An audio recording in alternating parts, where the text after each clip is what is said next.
In about 4 weeks from now, more than 3,000 delegates from Africa and beyond are set to congregate here in Nairobi to discuss the current status and the future of ICT on the continent. This meeting has been organized by the ICT Authority, and the CEO is joining us now. His name is Stanley. He's going to give us an update on where we are and what we expect to come out of this meeting. Thank you very much indeed, Mr. Onguya.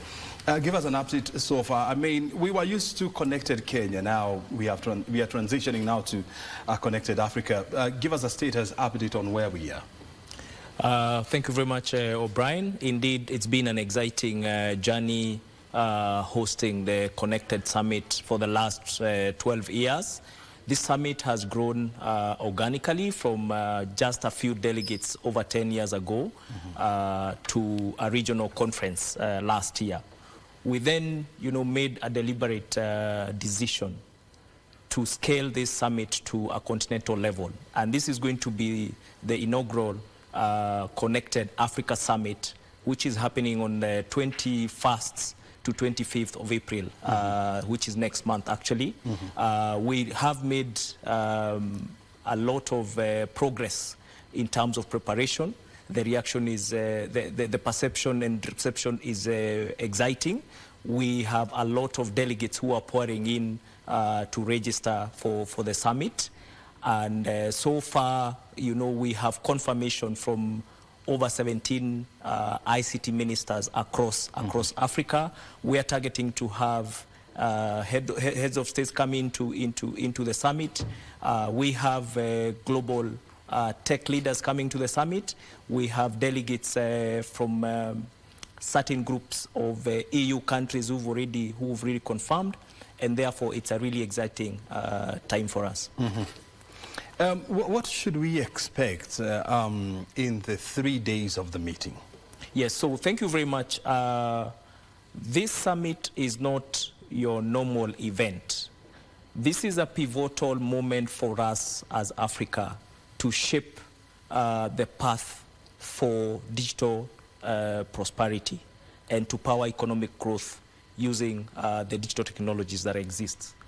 We have already done significant work, both as a country and as a region, as a continent, in laying connectivity.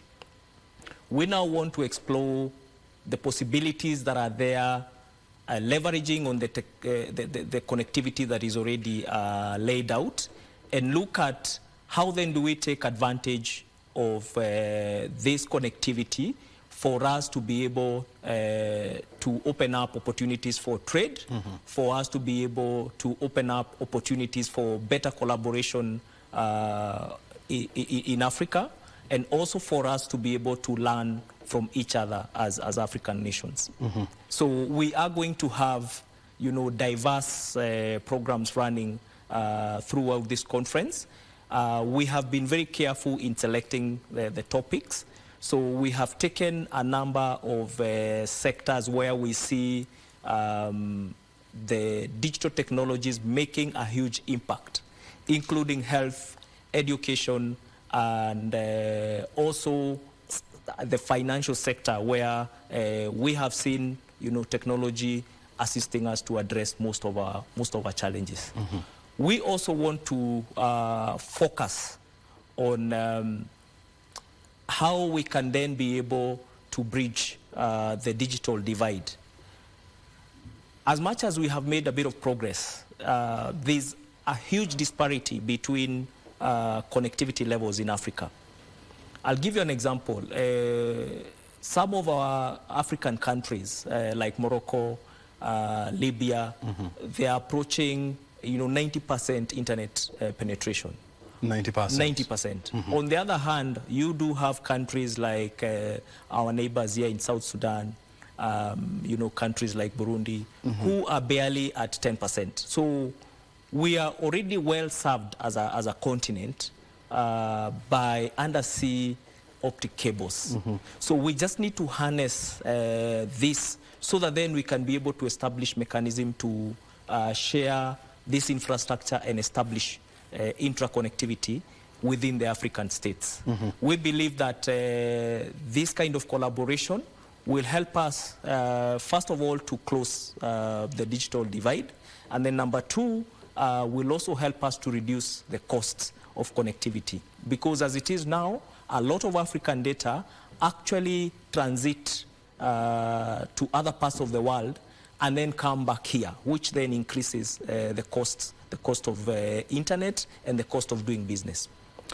When you look at Africa, and I like the fact that you're bringing in the context of the different stages of internet penetration in Africa, you know, and giving cases of South Sudan, Burundi, yes, and cases of Morocco, Kenya, as well, and Libya. And so with such a diverse internet penetration and digital growth stages on the continent, so then how do you afford to bring all the countries together to speak with one voice and to have one vision of connecting Africa?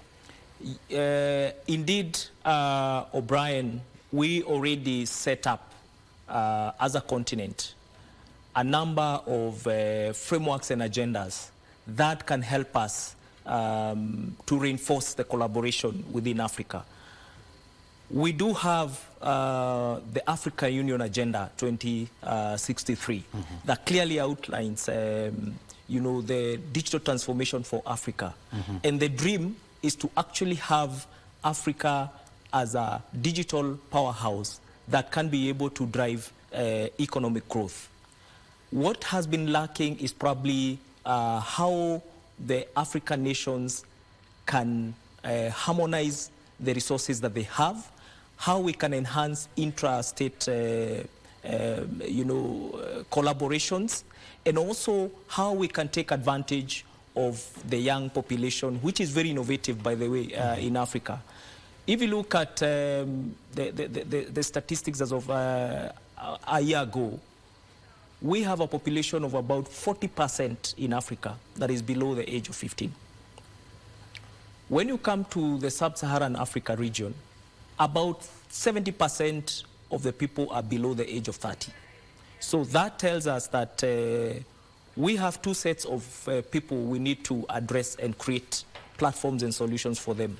The active youth, who are between 15 and 30 years, and also the other younger population that is being prepared to come into the economy. So this forum then presents an opportunity and a platform for this active youth to bring forth their ideas and their innovations. And we're going to provide platforms where innovators can be able to showcase you know, their talents and their innovations. We are plugging in with investors across the globe so that they can be able and come and see the opportunities and the innovations from our youth. For the earlier generation, we are asking ourselves, how do we prepare this generation for them to be ready for a digital economy? And this is integrating digital skills and digital learning in the education value chain. And some of these collaborations within the African nations will give an opportunity, you know, for us to learn from each other, to learn from countries that have advanced in this area of integration of digital skills in the curriculum. Yes. I mean, when you look at Kenya, it has one of the most developed ICT subsectors in Africa.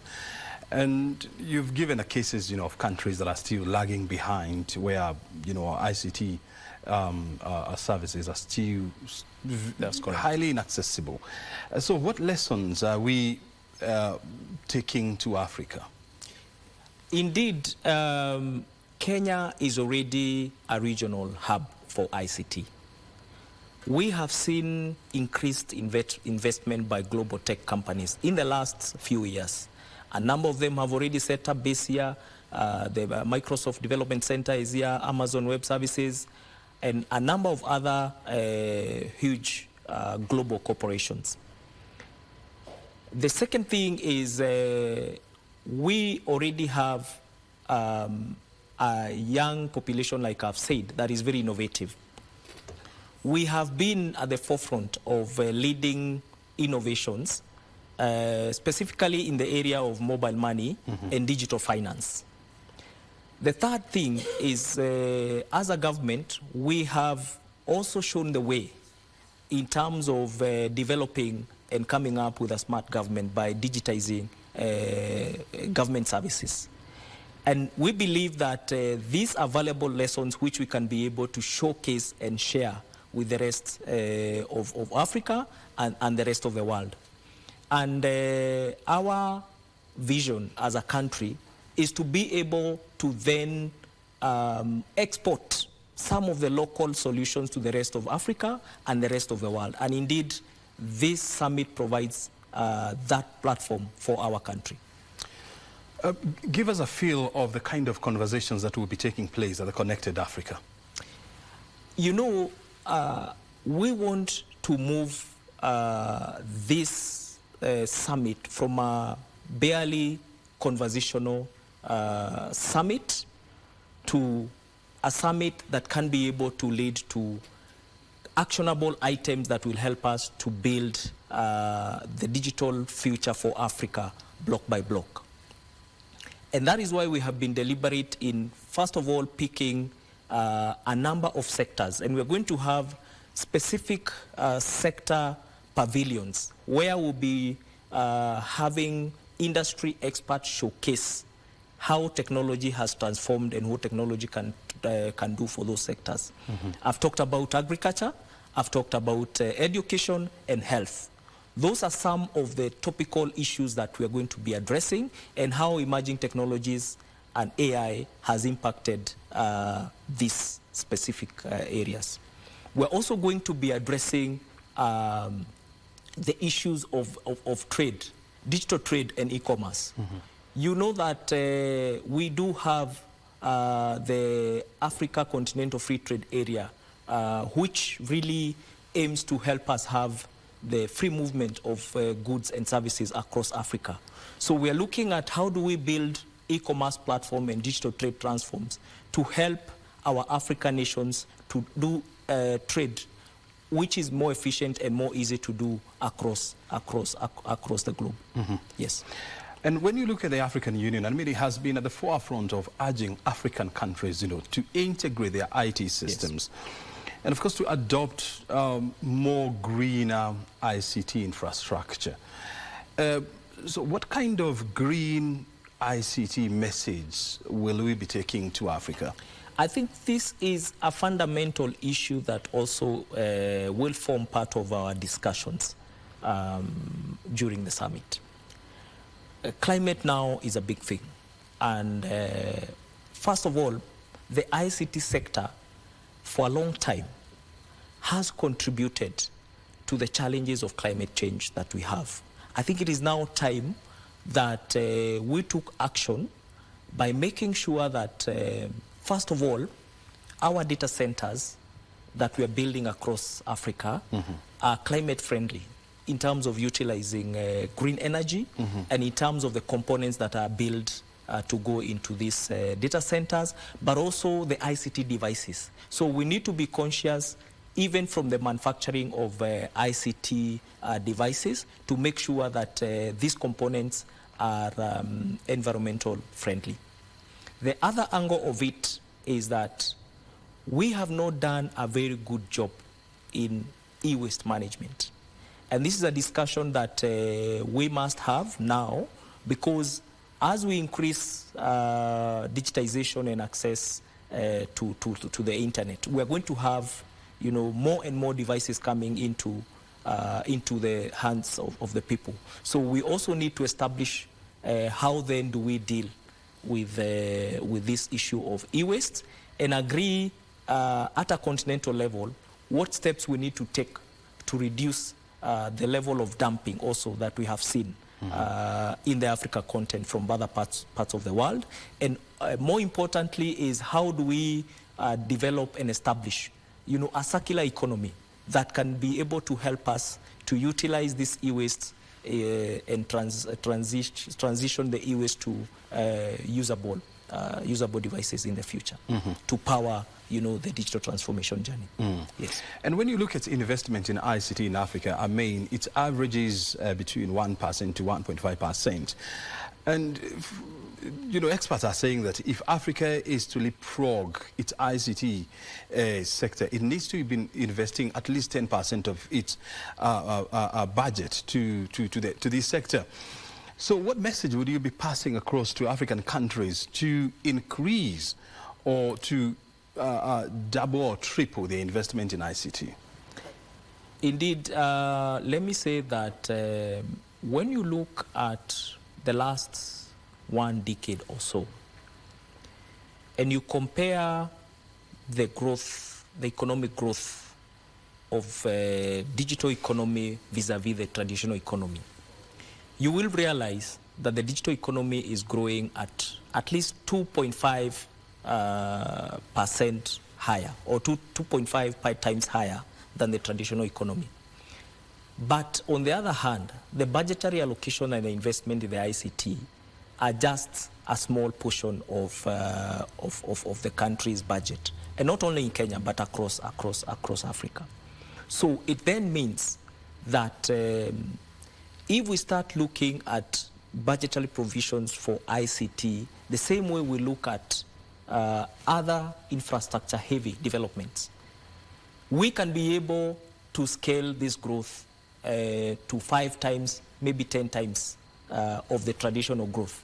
So it is a deliberate thing that we must do to continue, first as governments, investing more in ICT. The other thing is that we must set up ourselves to attract investors in the area of ICT. And I think for the Kenyan government, we've already made significant progress. Last year, His Excellency the President waived the requirement of 30% ownership or local ownership for ICT. But we are also saying we need to continuously look at what are the other issues that are holding back investments into ICT. But as we do that, it is our view that we also need to also support the local ecosystem. And you may realize that one of the challenges that we face with our young innovators is that we have so many innovations coming up every year, but by the second, third year, they actually collapse. They're not able to scale to growth. So we believe that this is also an opportunity for us to look at how we can establish support mechanisms, probably through digitization funds or innovators fund, where the government, the private sector can be able to pool resources to support innovations, which in any case are going back to the various sectors to drive economic growth. Yes. You're talking about a continent where 70% of the population is aged below the age of 40. And you have a meeting where you're planning to meet and plan for this critical mass. How are these young people involved in this conversation? What have they been invited to the table? That is an important aspect that we have thoroughly considered in this summit. First of all, we have been calling for innovators to submit their innovations through our connected website. They can log into the connected.go.ke website. They go to the innovators portal and they can be able to engage with us in terms of submission of innovations. And we are not restricting which sector, just go in and submit your innovations.